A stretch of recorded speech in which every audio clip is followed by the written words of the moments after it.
If we have Amy's heart, we can save Hannah. Agree to organ donation and push Amy down the stairs or hit her. If you need help, I will do it. In any case, give Amy's heart to Hannah. My husband asked me, make your own daughter almost die to offer her heart for my niece. Facing my husband's outrageous demand, I felt like I was going insane. David, my husband, and I have been married for about 5 years. Our daughter Amy was born 1 year after we got married. From the time I was pregnant, David seemed to have no interest in our unborn child. When I told him about my pregnancy, his response was an indifferent, "Oh, is that so?" Perhaps it was due to the hormonal imbalance caused by pregnancy, but I remember shouting at David, "Why aren't you happy?" And we ended up in a fight. I don't think David hates children. After all, when my sister Sarah gave birth to her daughter Hannah, David, who was my boyfriend at the time, was so moved that he held the newborn Hannah and cried. "Babies are so small," he said through his tears. The look in his eyes as he touched Hannah's soft cheek was full of love. And yet, for some reason, David seemed to dislike Amy, his own daughter, even before she was born. When we found out the gender and I told him, "It looks like it's a girl," all he said was, "Oh." When I asked him if he would attend the birth, he immediately replied, "No." Even if he didn't hate children, I thought that he might be afraid of becoming a father, and I tried to forcibly accept his terrible attitude. Then Amy was born safely. She was so lovely at the first sight, and her tiny hand grasping my finger was too adorable. But David had no interest in Amy. When Sarah came to see the baby with Hannah, who was 2 years older than Amy, David was only fond of Hannah. There was always this question. Why? Why wouldn't David ever hold Amy? Why did David always look annoyed when Amy came to him? When I confronted him with these questions, he always answered irritably, "I'm busy with work. I can't afford to spend time on the child." David had a strong ambition to rise, and he seemed to be eager to get promoted as soon as possible. He actively took on work, and there were days when he would be holed up in his room at home, writing business proposals. Perhaps work was the most important thing to David. Still, I had always wished for him to consider his family first. I might be selfish, but I had always wanted him to watch Amy grow up with me. Amy started going to kindergarten and playing with her friends, lively every day. I felt like I had been raising her all by myself, but I made some mom friends and my loneliness was somewhat relieved. When I consulted my mom friends about David, one of them, a straightforward and big sisterly woman, bluntly suggested, "Why don't you get divorced?" Raising a child should be a joint effort between husband and wife. Being busy at work is no excuse at all. And isn't Amy 4 years old? I'm surprised you've put up with this for so long. There are also kids who get hurt more when their parents get divorced as they grow older, so if you're going to make a decision, sooner is better. I might be sticking my nose in your business, but... What she said was very reasonable, and I'd been considering divorce myself. But I couldn't make up my mind, constantly worrying about whether I could raise Amy on my own, or whether it was okay to arbitrarily take away Amy's father from her, even though he was such a bad father. So her words were not unwelcome at all, but rather a relief, giving me a strong push in the back. I decided to discuss divorce with David. The night I made the decision, after Amy fell asleep, David came to me and asked me to give Amy's heart to our niece Hannah. David had researched organ donation, and it seemed possible for a child to receive a transplant with parental consent. I had only just found out from David, not Hannah's mother Sarah, that Hannah was suffering from a severe heart condition and could not live much longer. "We need to get Amy's heart to Hannah as soon as possible," David said, agitated. "I need a moment," I protested, my voice sounding more like a scream. "What's going on? I feel sorry for Hannah, but why does David know about this?" "Because Hannah is my child!" I was so shocked, I couldn't speak. I felt sick. Despite David being right in front of me, leaning on the dining table and holding his head, I couldn't feel him close. "What do you mean?" I managed to ask, my voice shaking. David, unable to hide his irritation, started explaining his desperate situation. It seemed like David had a crush on Sarah, who was a year younger than me, for a long time. He had once proposed to her, But Sarah chose Kyle, the man she is now married to. Sarah had a reputation for being flirtatious, but it seems she had restrained herself since meeting Kyle. However, she had apparently been secretly meeting with David quite often. David said Sarah chose Kyle, not him, because Kyle was a civil servant. David earned less than the average salaried worker. His salary would hardly increase unless he got promoted. David's strong ambition was to get promoted quickly and take Sarah away from Kyle. Sarah is raising Hannah as Kyle's child, but she promised that if I got promoted and started earning more, she will definitely leave Kyle and come live with me and Hannah. Then why did you marry me? By marrying you, I can stay close to Sarah and naturally have more opportunities to see Hannah. You married me for such a reason? I loved David, but he never really saw me. The fact made me miserable and frustrated. To my despair, David added fuel to the fire. Amy isn't my child, is she? Amy doesn't look like me at all. She must be the child of some unknown man. Hannah's life is far more important than Amy's. Amy's heart should be given to Hannah. I felt as if something inside me had snapped. I'm not sure whether it was my love for David or my patience that snapped. Anyway, the man in front of me looked like some horrible monster. I swear I haven't cheated. Don't lump me together with people like you. Amy is definitely our child, but you're right. Amy doesn't resemble you. She is not a ruthless, unreasonable person like you. She's very kind. David glared at me angrily, but I was no longer afraid. As a mother, I am determined to protect Amy at all costs. I thought it would be dangerous to stay in this house with Amy, so I decided to leave immediately. I woke Amy up, carrying only the bare essentials so as to not alert David, who had started working on the project report he needed for his promotion to be with Sarah.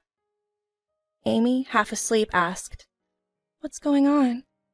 I hugged her tightly and whispered, "Amy, we're saying goodbye to Dad. We're going to Grandpa and Grandma's house. You won't be able to see your kindergarten friends anymore, but can you bear with it?" My desperate voice must have conveyed something to Amy. She nodded in agreement, her voice filled with tension. Holding Amy, I quietly left the house and ran towards the station. I considered taking the car, but thought it would be troublesome if David asked for it back. Once we got to the train, Amy, tired, fell asleep, but we managed to reach the vicinity of my parents' home close to the last train time.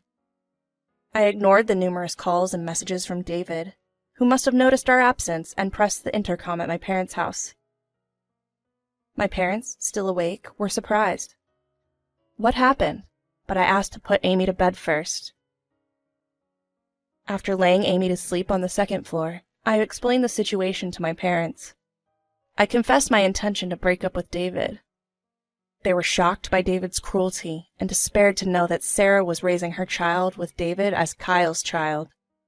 No parent would be happy knowing their child is engaged in cuckolding.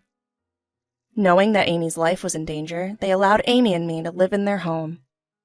The next day, unable to sleep, we greeted the morning. Amy seemed to not fully grasp the situation, but she was extremely happy to see her grandparents. As I watched my parents lovingly observing Amy, I remembered the words a friend had told me. "You should divorce him as soon as possible," she had said. And I think she was right. It was possible that David had been planning to harm Amy without even consulting me. The thought sent chills down my spine. I ignored all of David's messages and texted him, "I will be seeking a divorce through lawyers. You are never to see Amy again." Shortly afterwards, I received a phone call from David's parents. "What is going on? David just contacted us abruptly saying that you two are divorcing. Is it true that your affair is the cause and Amy isn't related by blood to David?" In order to counteract David's attempts to get his parents on his side and reclaim Amy, I disclosed everything to his parents. Their disbelief was evident, so I invited them to my parents' house that day since my parents had said they would invite Sarah and Kyle over that evening to discuss things. David's parents lived relatively nearby. They agreed to come over. That evening, while my mother took care of Amy, I was in the living room with Sarah, Kyle, my father, and David's parents. It seemed that Hannah was still hospitalized. Sarah looked uncomfortable, while Kyle wore an angry expression. I had previously told Kyle over the phone about the events that had occurred the previous day and what David had said. He was probably unable to hide his anger towards Sarah. So Hannah really isn't my daughter, is she? It's true that David was planning to take Amy's heart to save Hannah, isn't it? Sarah, who had been biting her lip, burst into tears under Kyle's questioning. Yes, but I... Sarah's ugliness as she yelled was beyond description. Although there were my father and I, Sarah started talking like a tragic heroine.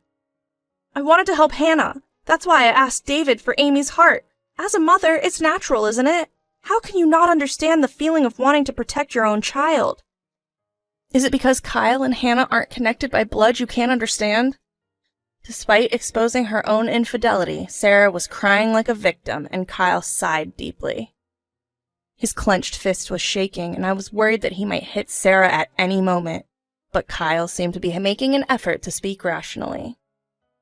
I've always believed and raised Hannah as my true daughter. I was confused when I was told that Hannah is Sarah and David's child, but my feelings of caring for Hannah haven't changed. If I could cure Hannah's disease, I'd do anything. Then taking Amy's heart is no big deal. To go as far as taking the life of your niece to save Hannah, you and David are abnormal. Sarah, who was yelled at by Kyle, started crying loudly. I am so sorry. It was heartbreaking to see my father apologize deeply to Kyle.